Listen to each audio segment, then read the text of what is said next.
I will never forget that day. The day my ordinary world got turned completely upside down. It was early May, the kind of morning where the air smells like fresh rain and damp earth, and a thick mist still clung to the hollows between the rolling hills of the Appalachian Mountains. The sun was just barely peeking over the ridge, painting the sky in a soft, gentle orange. I was out on the four-wheeler, checking on a new fence line I had put in for the sheep. My name is Sam, and my wife Jane and we've had this farm for nearly 30 years. It's a hard, honest life. A quiet life. A predictable life. At least, I thought it was. The sound came first. It was a faint cry, a kind of choked, desperate noise that seemed to be swallowed by the silent morning. It wasn't a sound I recognized. I stopped the engine and listened, turning my head this way and that.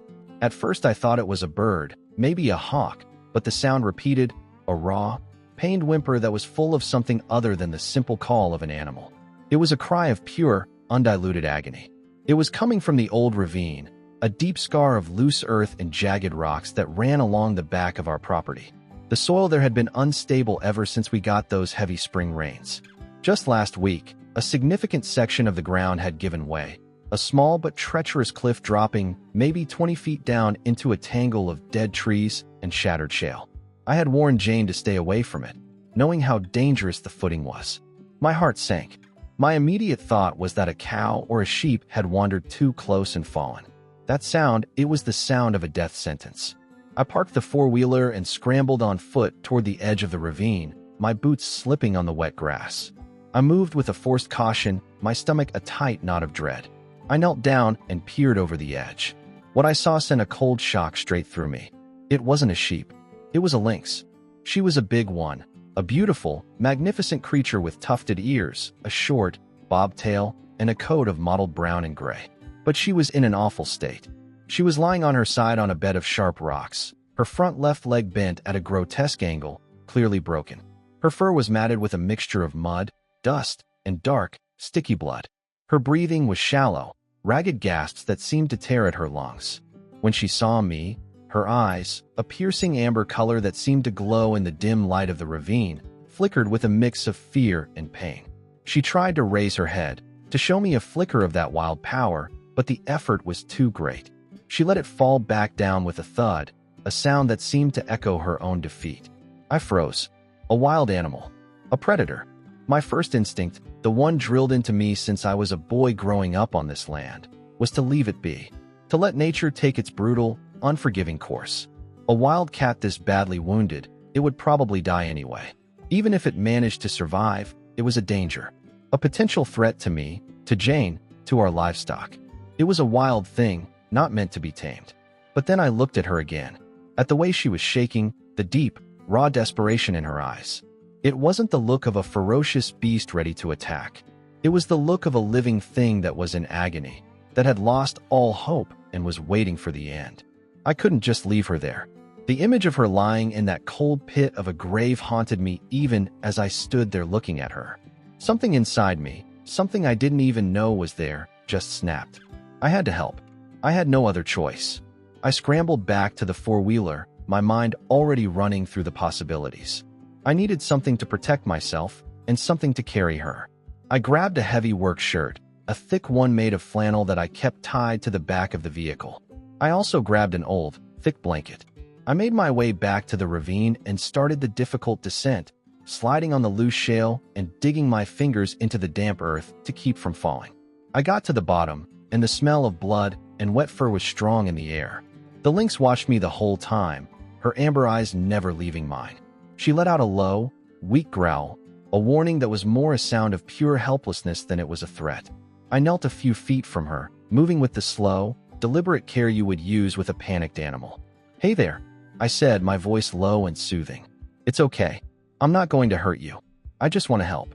I didn't know if she could understand the words, but I hoped she could feel the intention, the simple kindness in the tone of my voice. I carefully laid the blanket and the shirt on the ground, creating a soft bed for her. I then approached her with a slow, deliberate motion, making sure she could see my hands the entire time. Her breath was coming in short, painful gasps. With one quick, firm motion, I wrapped the flannel shirt around her torso, holding her as a baby might be held, and then I scooped her up in my arms, resting her body on the blanket to cushion her. She was lighter than I expected, her weight more bone and sinew than muscle. She let out a single, pained cry, a sharp and heartbreaking sound. But that was it. She went completely limp in my arms, a trust that I was not prepared for, and it sent a wave of responsibility and empathy through me. It was a tough climb back up the ravine with her in my arms, but I finally made it. I laid her down carefully on the seat of the four-wheeler, her head resting on my knee. I drove back to the house slowly, deliberately avoiding every single bump and pothole, the bumpy ride still making her wince with every jolt. Jane was waiting for me on the porch, a cup of coffee in her hand. The steam rose from the mug, a sign of the ordinary morning we were both expecting. When she saw what I was carrying, her eyes went wide with shock, and the cup clattered to the floor, spilling hot coffee everywhere. "Sam, what in the world have you got there?" she said, her voice a mix of shock and fear. "I found her in the ravine, Jane. She's hurt bad," I said, my voice quiet. "She fell. Her leg is broken." Jane's first reaction was what anyone's would be. "You're crazy. It's a wild animal, Sam. You have to take it back. What if it bites you? What if it gets loose and hurts the sheep? Or us?" Her voice was rising, her hands waving in the air. I just looked at her, my eyes pleading with her to understand. I didn't say anything. I just let her see the determination in my eyes, the look that said this was not a debate, it was a decision. She had known me for 30 years. She knew that when I got that look, my mind was made up. She took a deep breath, sighed, and then went to get the first aid kit. She didn't say another word of protest. Jane knew that in our life, in the face of suffering, you act. You don't think about it. You just do it. We spent the next hour setting her up in the old hay shed. It was a good place, out of the way of the other animals, and it was cool and dark. We made a soft bed out of old blankets and fresh hay and put a bowl of water within easy reach. We tried to give her some raw meat, a small piece of venison I had from last year's hunt, but she wouldn't touch it. She just lay there, her amber eyes fixed on us with a tired resignation. It wasn't a look of gratitude. It was a look of tired surrender. It was the look of a dying animal, a life force draining slowly away. I picked up my phone and called Bill. Bill was an old friend of ours, a veterinarian who lived a couple of hours away. He had a small practice, mostly for farm animals, but he was a good man and a good doctor, and he was the only person I could think of to call. I knew he would understand, at least a little bit. "Bill, it's Sam," I said when he answered. "I need your help. I've got a problem." "What's wrong, Sam? Is it one of the cows? I can't get out there until tomorrow. Got a full day here." "No, it's not a cow," I said, my voice a little low. "It's a lynx." There was a long pause on the other end of the line, a silence that stretched on for what felt like an eternity. "Eh, what, Sam? You're telling me you have a wild lynx on your property? Are you kidding me?" "I've got a hurt one, Bill. She fell in the ravine. Her leg's broken. She's not doing well." Bill let out a long, slow sigh, and I could practically hear him shaking his head. "Sam, you can't be serious. You know what the law says about keeping wild animals. And it's just not safe. What are you even thinking? You could get hurt. You could lose your livestock. It's not a pet, Sam. I'm thinking she's not gonna make it if I don't do something," I said, my voice a little rougher now. "She's just a living thing, Bill. She's in pain. She's not an animal from a storybook. She's just an animal that needs help, and I can't look away from that. I can't." Another long pause. Then, "All right, Sam. Tell you what. I'll come out in the morning. Not a second before. You just keep her as calm as you can. No promises, though. She might be too far gone for anything I can do." And that was that. The first 2 days were a blur of worry and exhaustion. Jane and I took turns sitting with her, talking to her in low tones, trying to get her to drink. She was a ghost of an animal. She wouldn't eat anything. The water bowl sat untouched. Her breathing was so shallow that sometimes I would just sit there for a few minutes, holding my own breath, waiting for her to take another one. I couldn't stop thinking about her, about those amber eyes. They had a story in them, a story of fear, of pain, of a will to live that was slowly being snuffed out. Bill showed up that next morning, his face a mixture of concern and disbelief. He had a medical bag slung over his shoulder, and he walked into the shed with a quiet reverence, as if he were entering a church. He took one look at her and shook his head. "Sam, this is a miracle she's still alive. Look at her. She's in shock. She's completely shut down. He knelt down and, with a gentleness I hadn't expected from a man who spent his days with cows and pigs, he examined her leg. "It's a clean break," he said. "The bone is cracked in a couple of places, but it's not shattered. The biggest problem is the internal bleeding and the shock. We need to get her to eat something, anything." He gave us some pain medication and an antibiotic to mix in the water and showed us how to make a makeshift splint out of some wood and bandages. He also gave us a can of a special nutrient-rich paste to put on her gums to help give her some energy. "It's not enough to keep her alive," he said. "She has to start eating real food soon, or this is just a waste of time. I'll come back in a few days to check on her, but don't get your hopes up." For a week, it was a constant battle. We were exhausted, running on coffee and a stubborn refusal to give up. Every time I went out to the shed, I was braced for the worst. I kept expecting to find her still and cold, but she wasn't. She was still there, a little weaker maybe, but still fighting, still watching us. And then, on the 8th day, something changed. I went out there with a small piece of venison, a little deer meat. I put it a few feet from her, and I sat down on a hay bale. I waited. For a long time, nothing happened. Then, ever so slowly, she raised her head. She looked at the meat, then at me. Her amber eyes met mine. It was a different look this time. Not fear, not desperation, something else. A tiny spark of curiosity, a flicker of that wild spirit returning. She took a slow, painful step, then another. She got to the meat and sniffed it. Then, to my shock and amazement, she took a bite. It was a small bite, but it was something. It was hope. After that, everything changed. We called her Lena. It just seemed to fit. Over the next month, Lena got stronger. The splint worked perfectly. She began to hobble around the shed, then to walk, and finally, to run a little bit. The raw meat we gave her, the fresh water, the quiet company we offered, it was working. She started to trust us. She'd let us come near her, no longer growling in defiance. She'd let Jane pet her, a gentle stroke along her back that she seemed to melt into. She'd purr, a deep, rattling sound that would shake her whole body, a sound that filled the entire shed. She wasn't a wild animal to us anymore. She was Lena, our little cat, our responsibility. And then, one day, something happened that made me question everything. It was late in the afternoon, about a month after we found her. I was heading out to the shed with her evening meal. I got about halfway across the yard when I heard it. A sound I hadn't heard before. It wasn't the sound of pain. It was a call. A long, drawn-out cry that sounded like a song. A song full of longing and sadness. Lena was standing at the edge of the shed, her head held high, looking toward the mountains, her tufted ears twitching, listening for a reply. I had never seen her so alert, so focused. She cried out again, a heart-wrenching call that echoed off the hills. I stopped and listened, and then I understood. That call was not for me. It was not for Jane. It was a call for her family. I called Bill immediately. "Bill," I said, my voice shaking a little. "I think Lena has babies. I think she left them in the ravine." There was a long silence on the phone. "Sam, I doubt it. If she had kittens, they would have been with her. And if they fell with her, they're not going to be alive now. A fall like that would have killed them. Let's not get carried away with this. You've done a great thing, but she's a wild animal. She'll be ready to go soon. And when she goes, she'll go back to the wild and find a mate. It's what she's supposed to do. Don't go looking for something that isn't there." But I couldn't shake the feeling. Her call was too specific. It was a mother's call, a primal cry of loss. I looked at Jane, and she knew exactly what I was thinking. "We have to go back," she said, her voice firm, her eyes filled with a new resolve. "We have to go back to the ravine. We can't leave them there, Sam. We just can't. We didn't tell Bill what we were doing. We didn't need his permission.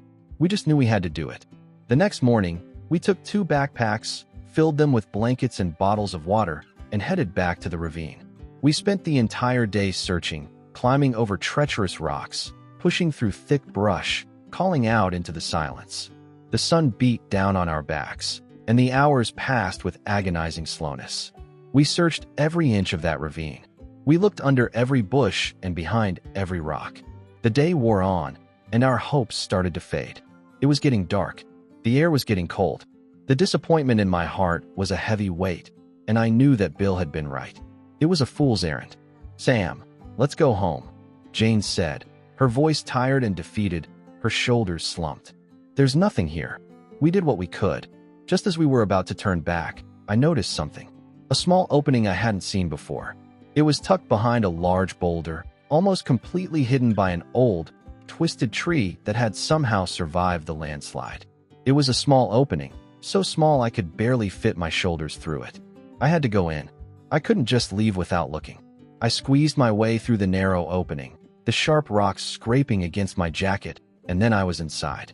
It was a small cave, a deep, cool pocket of earth, just a few feet deep. It was dark, but a little bit of light from the outside made it possible to see. I reached into my backpack and pulled out a flashlight. I clicked it on and pointed it into the dark recesses of the cave. I gasped. 3 little faces looked back at me. 3 tiny, half-starved lynx kittens. They were huddled together in a small ball, their eyes wide with fear, their bodies shaking with cold and hunger. They were so small, so fragile, little balls of fluff with tufted ears. They were so alive. I wanted to cry. I knelt down and reached out my hand slowly. One of them, a little male, let out a tiny, weak squeak, a sound that broke my heart. They were alive. They were so alive. I called out to Jane, my voice thick with emotion, the words catching in my throat. "Jane, get in here. I found them. I found them all." She scrambled in, her face a mask of worry, and when she saw them, she just collapsed on the ground, her hand over her mouth, tears streaming down her face. We carefully wrapped each one in a blanket and put them in our backpacks, making sure they were safe and secure. It was a long trip back to the house, but we were filled with a kind of energy we hadn't felt in months, a new purpose. When we got back, we found Lena pacing frantically at the entrance of the shed, still crying out for her children. I unzipped my backpack and gently pulled one of the kittens out. I put him down on the ground, and he let out a tiny, desperate cry. Lena turned her head, and her eyes went wide. She let out a soft, low sound, a sound of pure relief and joy, and then she went to him. She nudged him with her nose, and he squeaked. She licked him from head to toe, and then she just lay down, a purr rumbling from deep in her chest, and she let all 3 of them suckle. It was the most incredible thing I had ever seen. The reunion was a moment of pure magic, a moment that would forever be etched in my memory. I didn't care anymore about the risks, about the money, about the time. This was what it was all about. For the rest of the summer, our farm was a lynx rehabilitation center. Bill came by every week, and he was completely flabbergasted. "I've never seen anything like it," he would say, shaking his head in disbelief. "This is incredible. A true miracle." We worked together, Jane and I and Bill, to get the kittens strong. We taught them to hunt, to be wild. We watched them grow, and we fell in love with them. We named them Toby, Lucy, and Charlie. They would play with their mother, and sometimes they would even play with our dog, a big German shepherd named Buster, who, to our astonishment, became their protector. He would sit by the shed for hours, watching over them, making sure they were safe. It was a beautiful, chaotic, wonderful time. By the time fall arrived, Lena and her 3 kittens were healthy and strong. Their coats were thick and shiny, their eyes were bright, and they were ready to go. The day we took them to the nearby nature preserve, it was the hardest day of my life. I had become so attached to them, but I knew it was the right thing to do. We released them deep in the woods, away from any people, where they could be safe. Lena paused for a long time, looking back at me, her amber eyes meeting mine, and I felt a sense of gratitude coming from her, a deep and powerful connection that didn't need words. Then she turned, and with her 3 kittens trailing behind her, she disappeared into the trees. A year passed. One evening, I was sitting on my porch, watching the sunset, when I saw something out of the corner of my eye. I stood up and squinted into the tree line. And there she was, Lena, and not just her. Her 3 children, now fully grown, powerful, beautiful creatures, standing beside her. They stood there for a long time, their eyes on me. And then, with a final, silent farewell, they were gone. That was the last time I saw them. But I still see them, every time I look at my farm. That one act of kindness, that one moment when I chose compassion over practicality, it changed me. It changed Jane. It changed everything. I used to think the richest man in the world was the one with the most money. Now I know that's not true. The richest man in the world is the one who has the most love, the one who has the most compassion, the one who has seen a life, a family, saved from the brink of death. That day in the ravine, I didn't just save a